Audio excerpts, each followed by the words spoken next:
குழந்தை அடுத்த சந்ததிகளை எவ்வாறு வளர்த்துவது, குர்ஆன் ஹதீஸிலிருந்து எவ்வாறு குர்ஆன் பேசுகிறது என்பதை பற்றி அல்லாஹ்வுடைய பாவத்தால் நாம் துரத்தில் பார்த்துக் கொண்டிருக்கிறோம். அதில் 2வது நாளாக இன்று நேற்று நாம் சொன்னோம், ஒரு குழந்தை பிறந்ததுக்கு பிறகு அப்படிங்கிறது கிடையாது.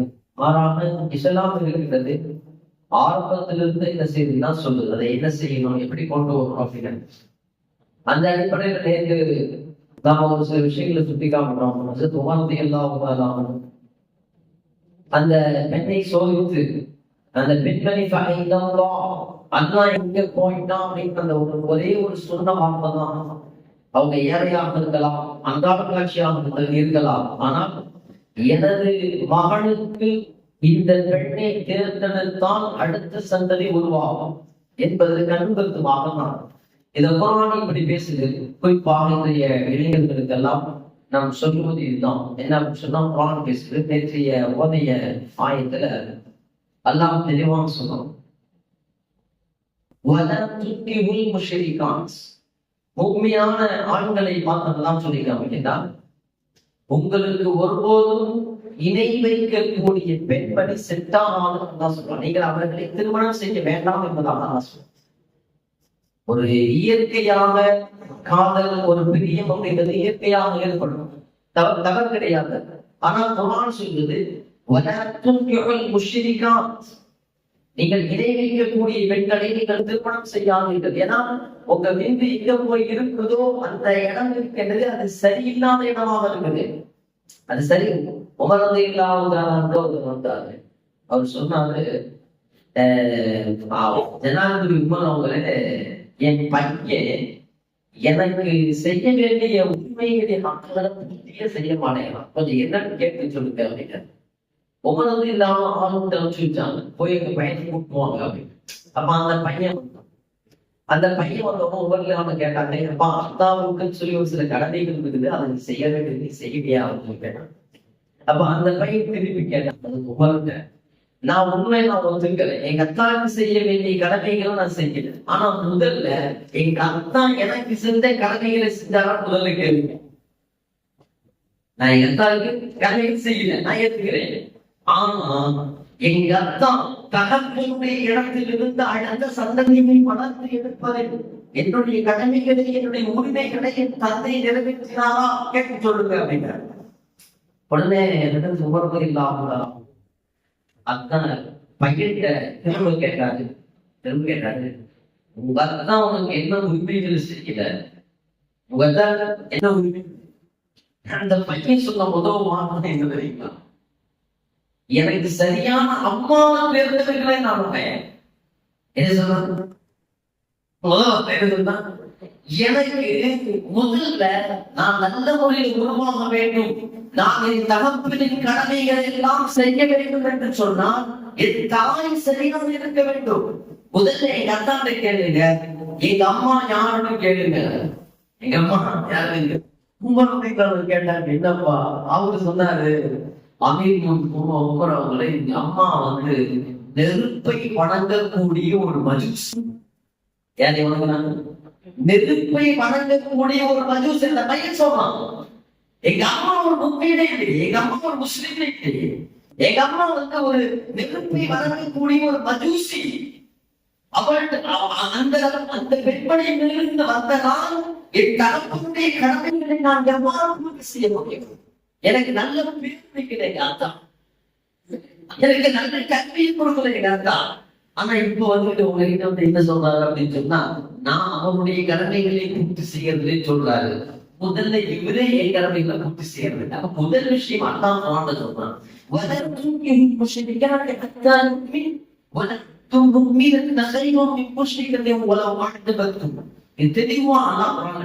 என்னன்னா, ஒரு முஸ்லிம் அல்லாத ஒரு பெண்மணியிடம் நீங்கள் அவர்களிருந்து ஒரு உறவு வைத்து ஒரு குழந்தை இருக்கின்றதே, அந்த சந்ததி நல்ல சந்ததியாக உருவாகும்.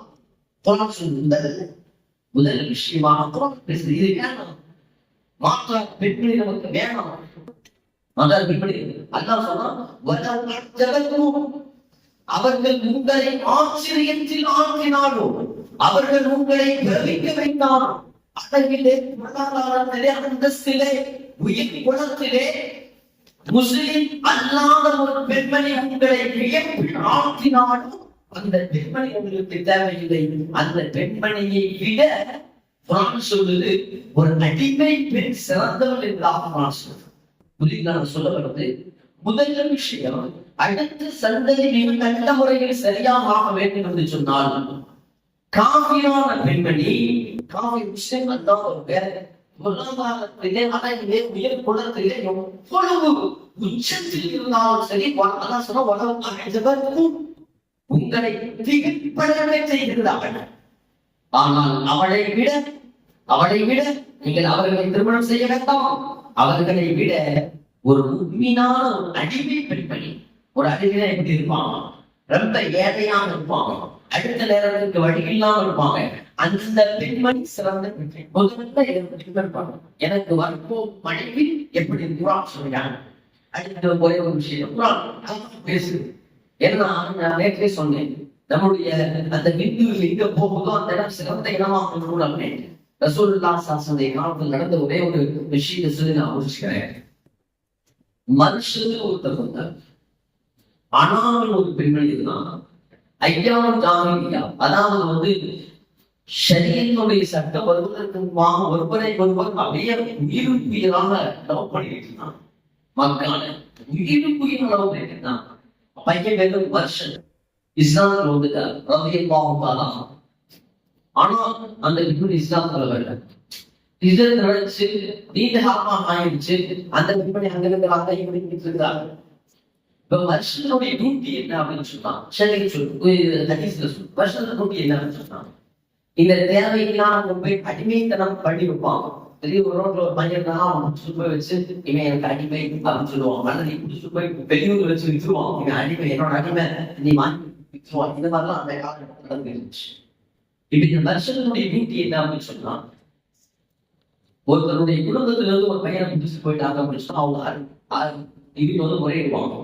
வருஷத்துல முறையிடுவாங்க. உங்களுக்கு நான் பணம் தரேன், எப்படியாவது என் பையனை அடிமையாகி குடிச்சு போயிட்டாங்க, அவரை நீங்க விடுவிச்சு கூப்பிட்டு வாங்க அப்படின்னு இவர் ஒரு சில ஒரு தந்திரம் செஞ்சு எப்படியாவது அந்த பெண் அந்த அடிமையாக எந்த பையனை கூட்டிட்டு போனாலும் அந்த பையனை கூட்டிட்டு வந்து சொந்த பந்தங்களுக்கு செய்திருவார். ஒரு இதுதான் அவனுடைய வெற்றி. அல்லது கைதிகளை விடுவிக்கிறது கூட சொல்லலாம். இந்த காலத்துல சொன்னதாக தான் இதுதான் அவனோட வெற்றி. இந்த டூட்டிக்கு ஒரு நாள் அவர் போயிருக்காரு. ஒரு அடிமையை விடுவிக்கிறதுக்காக ஒரு சில தந்திரங்கள் செஞ்சு அடிமை விடுவிப்பார். ஒரு நாள் போயிருக்காரு. அங்க போய் பார்த்தா மழைக்காது அணாங்க அங்க இருக்கிறாங்க. அந்த அணாவுக்கு வருஷத்தை பார்த்த உடனே ரொம்ப நீண்ட காலத்துக்கு பிறகு தன்னுடைய காதலை நான் என்ன செய்யறாதான் அந்த பெண்மணி சந்திக்கிறோம். சந்திச்சு பேசி போது ஒரு வாரம் சொன்னாங்க, இன்று இரவு என்னையோட கடிதம் மனுஷன் சொல்றாரு, இஸ்லாம் தடுத்து எங்க போகணுங்கிறது சரி முடிவு சொல்லி வச்சிருக்கேன். சும்மா வீணாக்குவதல்ல, அல்லாஹ் கொடுத்த அந்த ரத்தத்தில் உருவாகக்கூடிய அந்த வித்தும் துளி இருக்கின்றது. எத்தனை சொட்டு ரத்தனத்துக்கு உருவாகுகிறது. இதை வீணாக்குவதற்கு சரியத் இருக்கின்றது. அன்பு கொடுக்கல கேட்ட உடனே போன இடத்துல வேற இடம்லாம் அது வேற ஒரு வேணா செய்யும். அது யாருக்கு தெரிவித்த ஒரு உண்மையான ஆணுக்கு சரி கிடைச்ச இடமெல்லாம் வெயில் ஒரு முப்பி நியாயமான கிடைச்ச இடம் சரி சொல்லு வருஷத்துக்கு சொன்னாங்க. இது இஸ்லாம் தடை செஞ்சு இருக்குது அப்படின்னா அந்த பெண்மணிக்கு காதலன் பெரிய வருத்தம் அந்த பெண்மணி அந்த நேரத்துல என்ன சொன்னா விபச்சாரத்துடைய தொடர்ச்சி அந்த பெண்மணி சொன்னா போய் போட்டு கொடுத்துட்டாங்க. அந்த கூட்டத்துல என்ன பண்ணும்போது சொன்னா, இது மாதிரி மதீனால வருஷத்துக்கு உருவாக்க நீங்க அடிமையாக வைத்திருக்கக்கூடிய கைதிகளை விடுவிப்பதற்காக வெளிவந்திருக்கிறாரு. நீங்க கொஞ்சம் சூதானமா இருந்துங்க அப்படின்னு சொல்லிட்டு அந்த கூட்டத்துல இந்த புள்ள இந்த பெண்மணி போய் பகிர்ந்தப்படுத்தின உடனே இந்த செய்தி இவங்களுக்கு கிடைச்சிருச்சு. யாருக்கு? வருஷத்துக்கு தன் காதலி தன்னோடு இருக்க நான் வருத்ததின் காரணமாக என்னை போய் போட்டு கொடுத்துட்டான் அப்படின்னு சொல்லி போட்டு ஒரு மழை கும்பல போய் உட்கார்ந்துட்டான். அந்த நபர்கள் வருஷம் தேடி வருவாங்க. ஒரு வழியான தப்பி வருஷம் வந்தாங்க. ஒரு வழியா தப்பிச்சாரு. மதீனா ரசூலுல்லாஹி ஸல்லல்லாஹு யா ரசூலுல்லாஹி ஸல்லல்லாஹு அலைஹி வஸல்லம் பழைய காதலியுடைய நிலை இப்படி இருக்கிறான். எப்படி இருக்கிறான்? வச்சார் யா ரசூலுல்லாஹ், எனக்கு நீங்க அனுமதி கொடுங்க, நான் அவளை தூய்மையாக ஆக்கி நான் கல்யாணம் பண்ண ஆசைப்படுறேன், நான் நிக்கா செய்ய ஆசைப்படுறேன். ஒரு பழைய காதலி செய்யக்கூடிய தொழில் வேற, ஈமான் இல்ல, முஷ்ரிக்காக இருக்கிறாங்க. ஆனால் அந்த அந்த காவல் அந்த வருஷத்தை உண்மையான காவல் சொன்னாங்க. அந்த பெண்மணியை வந்து தூய்மையான யார் சூழல்லாம் நான் திருமணம் ஆசைப்பட அனுமதி ரசூலுல்லாஹி மூட்டி திரும்பினான். இங்கடா போய் போய் ஒரு விசாரிக்கும் போது ஒரு கல்யாணம் பண்றாங்க, பூஜை திருப்பிக்கிறாங்க. ரசூலுல்லாஹி திரும்ப மீண்டும் வந்தாங்க.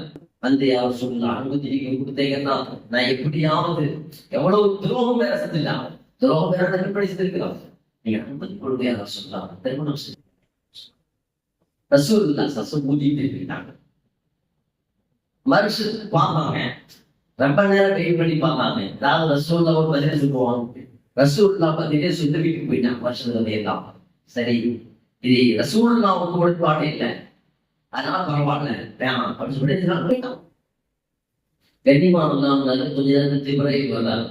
சூரத்துல் நூர் கூடிய 3வது அத்தியாயம் எடுத்து பார்க்கலாம். சூரத்துல் நூர் 24வது அத்தியாயம் சூரா, அதில் 3வது ஆயத்தை எடுத்து பாருங்க. அந்த பெண்மணி குறித்து அல்லாஹ் மனுஷனுக்கு ஒரு விடுதலை எடுத்து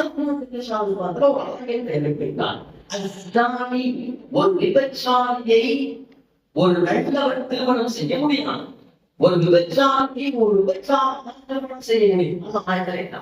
சொல்லி போட்டாங்க ஒரு வாழ்க்கை சொல்லி கடைசியில அந்த ஆயத்து முடிக்கும் போது அல்லா என்ன சொல்லிட்டாங்க,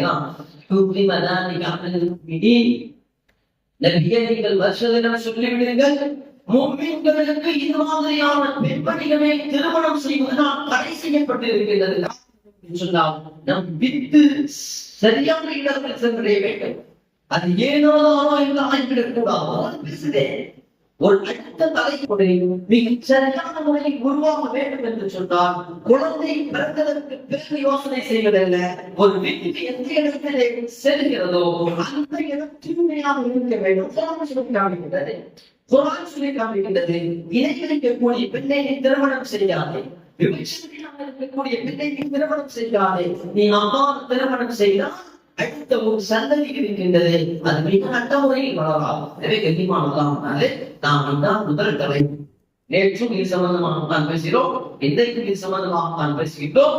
முதலில் குழந்தை வளர்ந்து என் மருமகள் நன்றாக இருக்க வேண்டும், என் மனைவி நன்றாக இருக்க வேண்டும்.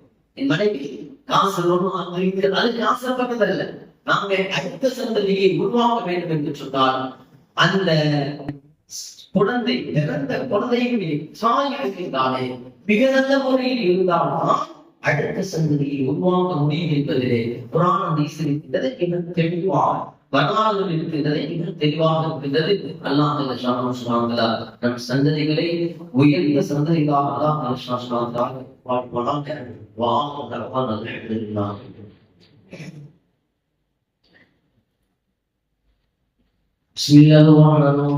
لله رب العالمين. آمين. لك الحمد ولك الشكر يا الله يا رحمن يا رحيم. اللهم صل على سيدنا محمد وعلى سيدنا محمد وآله وسلم عليه. ربنا لا تغفر سنا ربنا ولا تحمل علينا سنة وحمدا وعلى قولنا ربنا ولا تحملنا ولا طاقة لنا به واعف عنا واغفر لنا وارحمنا وانصرنا على القوم الكافرين. صلى الله تعالى وسلم على سيدنا محمد وآله وصحبه أجمعين. الحمد لله رب العالمين.